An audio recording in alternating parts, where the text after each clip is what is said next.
We're literally going out into the marketplace looking for that particular individual, that very specific individual with those traits, with those skill sets, with that level of experience. We know that there'll be a great check-in CA. So we have expectations in place for that role. Hello and welcome to the Remarkable CEO Podcast, a show dedicated to chiropractors who want to transform their job into a business so that they can have a remarkable practice as part of a remarkable life, not instead of one. With your hosts, Dr. Pete Camiolo and Dr. Stephen Franson. Hey everyone, welcome back to another episode of the Remarkable CEO Podcast. I'm Dr. Pete Camiolo. And I'm Dr. Stephen Franson. And we are thrilled to be with you here today. Thanks for joining us on our journey here in the Remarkable CEO Podcast. We are enjoying ourselves, having a great time. And we are diving into some absolutely critical subject matter. And today is no different than any of the other episodes. We're getting into expectations and agreement. Here's what I want to say about that. I remember listening to a sermon once, and they said, why so many people really struggle with their marriages is because of unrealistic expectations, unspoken expectations, unclear expectations. That's why people struggle in relationships. And I listened to that sermon at a very critical time in my marriage journey when things were challenging. And with marriage, for all of you who are married, there's challenges the entire way. But it was one of those times when it really landed, and I thought, that's so true. Like my wife and I, we had been through premarital type stuff, but we didn't have very clear set expectations about all the different areas of your life, right? And so because of that, that led to struggle and challenge in our relationship. And since then, we've been able to consciously choose to say, let's set expectations, let's make agreements in our family. And we've done that then now with our children as well. So this comes from a very visceral place for us. I know, Dr. Stephen, this has come from a very visceral place for you in business. The same thing applies to our businesses. And so, so many of us have had really challenging relationships with our team members. And, we've had challenging relationships with our patients. So we're actually going to do a two-part series on expectations and agreement. Part one, we're going to focus on the relationships that you have with your team. And this is such a critical one. So we're going to start there because I believe that that's where we have to begin, especially as CEOs. The most important, the relationship that you're really focusing on as you become the CEO is developing that team and leveraging the team to really service the patient. And the second we'll get into is the relationships that we have and expectations and agreements with the clients, our patients, the people that are coming in, our consumers of our products and services. So that'll be part two. So today we're going to drill down on expectations and agreements with your team. Yeah, this is a business podcast, right? So, but at the end of the day, what do they say? 95% of our problems are people problems, right? So, that's out of top grading. And that's so true. And, I definitely know that that's true for chiropractic. It was true in my practice. It's true in our business today, right? So 95% of our problems are people problems, right? Why? Because people are people. Business is business, right? And people do business with people. So we've got to get the relationship things right. And, Dr. Pete, I know you're just like me on this. It's like at this stage of my life, I am only interested in successful, productive, long-term relationships, right? So none of us are looking for short-term, stressful, dysfunctional relationships, right? So if we were to say, okay, categorically, if I look back at my life and I say, what are my successful, productive, long-term relationships in my life? What are those? Identify those, and what do they have in common? I did this exercise and I looked at it and I said, what do they have in common? Because Tony Robbins says, success leaves clues. This is a perfect example of that. If you look back over the landscape of your relationships over your lifetime, you'll say, yeah, the long-term successful, productive relationships had two things in common. And it was these two things. It's expectations and agreements, right? So it's really transparent expectations and honest agreements. Yeah, another word that comes to my mind, Doc, and it's so important, thinking about the successful relationships in your life, is the commitment to the expectations and the agreement. And one of the things is that, when you have long-term, lasting, great relationships, there's a commitment to it. So that there's one thing is setting an expectations. There's another thing to make an agreement. And then there's the commitment to that. And that's where trust comes in, because there's the trust factor that says, come what may, up and down, all the way around, hey, I'm committed.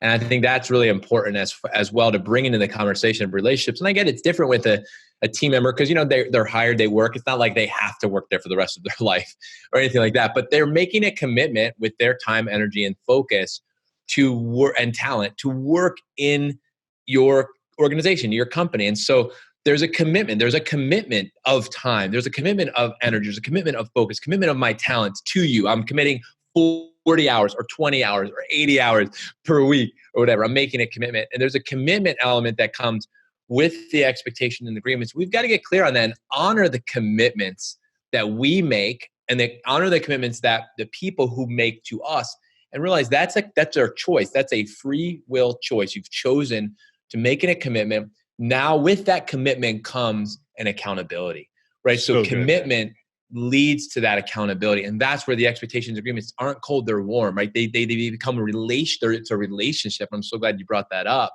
because that's at the root of all this. This is a relationship business. Yeah, such a good word, man. So, we have our X factor for premise for each of attraction, conversion, retention, right? So it's like attraction.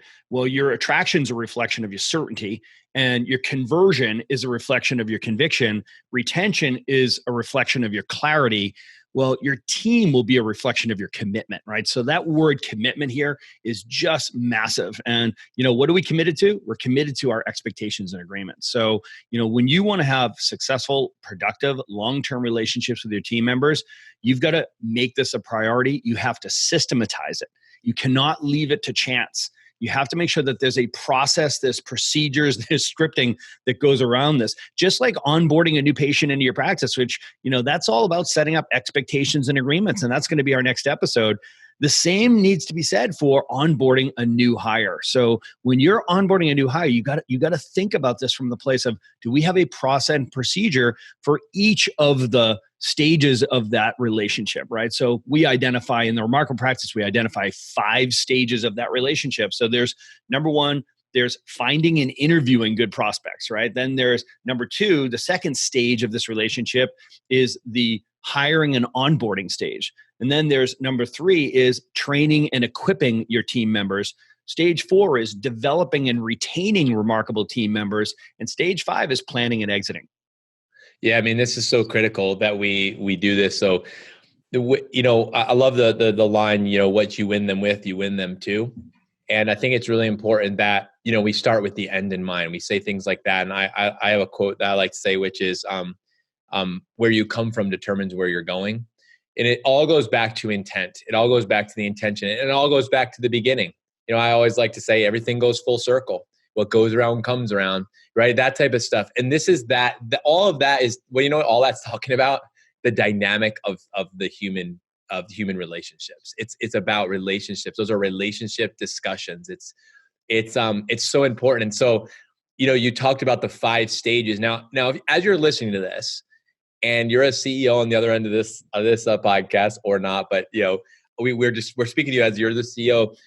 Think about those 5 stages. Do you have a system in place for each one of those 5 stages? That'd be my first question. Because I know for many years in practice, I did not, right? So there was not a plan. There was no real strategy. There was no system to follow. And even when I was quote unquote getting help, like it still wasn't there. So what we have, created and what we have organized is just absolutely, it's priceless, it's gold. And that alone, if you think about what the cost is of bringing on somebody, what's the cost of losing a team member who you've spent all this time training and focusing on? I mean, the emotional, the financial, the cost of the investment. I mean, we're talking about just significant things here, financially, emotionally, relationally, massive. So this is such a sensitive subject, Doc. The vision I'm having in my mind is that great team member who leaves and then half your practice leaves with them. Has that ever happened to you? Hey, we all know chiropractors that's happened to. Or it wasn't even a doctor, it was a CA who was there. Next thing you know, there's undermining things going on. Next thing you know, the practice, what's going on? Where's the collections? Where are the new patients? Where's the retention? Where are people going? Right? This has happened to us. We've had these things happen. Why? Because we haven't been very clear and systematic about this. And it's not saying you're always going to get it perfect, but we have to drive towards excellence as much as possible. So let's drill into the first part, Doc. Let's talk about hiring. Let's look at, okay, if it starts at the beginning, setting expectations with your team, it does start at the top, which is the hiring, you finding and you interview and then you hiring process. Well, let's go into the hiring. How do we determine even what the right person is and who the right person is to hire? Yeah, I mean, so this is a gigantic conversation that we're going to try to compress into a couple of minutes, right? But let's do a quick summary discussion around this. So, Yeah. number one, again, we're going to go back to vision story. What does success look like for you and your business? What's the business you're trying to build in the next 12 months? And then that vision story has to live out as an organizational chart. Once you flesh out that organizational chart that says this is how our practice is structured, you have to say, well, how does this practice run? How does this business run? That's when you start filling out the bulleted descriptions or job descriptions for each of the positions on your team. So when you've got now what you've got is what Traction or Gino Wickman calls an accountability chart. So when you have an accountability chart, now you see how your business functions, right? You see how this business operates. Then you start putting names in those seats, right? Now you look in your accountability chart and you say, do I have the right butts in the right seats? Do I have the right people in the right seats, right? So at that point, you might move some people around, you might move some people out, right? And then you recognize that you've got a gap. And wherever you have a gap, you have to say to yourself, all right, so that is my next hire, and that'll be my second hire, and that'll be my third hire to help me manifest this vision story over a timeline, right? So next hire, that next hire is a position, not a person. It's a position. And that position comes with a set of responsibilities. Let's say it's a check-in CA, right? So right now I've got a gap on my team. I'm missing my check-in CA. And I look at the responsibilities of the check-in CA and I see, wow, they're the face and the energy of the practice, right? They are the boss of today. They run the schedule book for today. They tell everybody what to do, when to do it, and where to do it, right? So they're the boss of today. And they're also your promoter. They're the person that's talking about what's going on in the practice. Okay, there's their 3 bullets. Do you have that person on your team? No, I don't have that person on my team. I don't have that big extroverted person who's a big connector and a natural promoter, who loves to be busy and keep the place flying, who's high energy with a big personality and outgoing, right? I don't have that person. Okay, now you've got a job description for the person that you're looking for. So now we look for that person and we bring that person on board. We're literally going out into the marketplace looking for that particular individual, that very specific individual with those traits, with those skill sets, with that level of experience. We know that there'll be a great check-in CA. So we have expectations in place for that role. These are your responsibilities, and these are the expectations that we have around these responsibilities. It calls for a very specific individual. Yeah, I mean, so this is so powerful because you're saying the expectations are preset before you hire. In other words, we're hiring for a position and we're putting a person into a position that exists. This is a very different way to do it. It's versus the outside in model. This is we'd say an inside out model. In other words, from inside, you determine what's the position, what's the clearly defined role, what are the expectations what are the objectives of this role. Now that we've clearly defined that from inside, now we can pick our head up, look out and see, and then we can fill that position versus the other way around where, we hire and then we try to fit a position into a person. And a lot of times that creates a unhealthy dynamic with the relationship. Now, if the person is gracious and kind and they'll work with you and they're flexible and all that, that's nice. But that's not good. That's not a good business. That's not how we do it. We want to do it this way so we can look out and say, hey, we've got a very specific position. Is there anybody out there who could do this and wants to do this and gets it, they want it, they have the capacity to do this, very specifically this. Well, no, I like to do that. Cool. We actually have somebody doing that. And they're doing great. So we actually don't need you. So we don't hire that person anyway. Oh, I just love that person. I have to have them on my team. Okay, you've got 2 people that do the same thing in one empty position and nobody's doing it, or they're trying to do it, but they do a terrible job. Yeah, it's the big difference between a CEO and an owner-operator, right? So the owner-operator is like, okay, I've got a gap. I've got an emergency. I need to fill the gap, right? I need a warm body, somebody who's available, who's interested, who's nice and not a felon, and you're hired. So that's a terrible way to do it, right? So as a CEO, you need to think to yourself, and we're going to bring the sports analogies back in here. I own a football team. If I own a football team in the NFL, I own that team to win the Super Bowl. That's why I own the team, right? That is my objective. So as I flesh out my team, I'm looking at a whiteboard that has all those positions. I got a nose guard, I've got a quarterback, I got a fullback, I got a tight end, I got a wide out, I got a kicker, right? Offensive lineman. So it's like, and that's just the offense, right? So I'm like, listen, look, I know what each one of those roles calls for. And it calls for a very specific individual, has a very specific skill set. And usually physical and capabilities, physical attributes and capabilities that call for a very specific human being, right? And now, if you're trying to place somebody as an offensive lineman, and you meet this kicker that you really like, who's really nice, and they're available, and they're not a felon, and they want to join your team, and you take that kicker and you put him in an offensive line, man, a couple of people are going to die, right? And your quarterback's going to quit, right? So at the end of the day, you recognize that my practice is just like that. And every one of these positions calls for a certain set of skills, and we hire based on expectations. Like there's expectations of that role, and that's who we're looking for. That's who we're advertising for. That's who we're interviewing for, and that's who we're hiring for. Absolutely. I love this, Doc. So let's dig in. So you just bring this person on, you've hired them. They go through this process, this orientation. What's happening? All right. So we literally have a PowerPoint deck to organize this, right? And keep it on track and keep the conversation going. We go back into the patient education center, sit shoulder to shoulder, like side by side, put it up on the big TV, and literally walk them through a PowerPoint deck.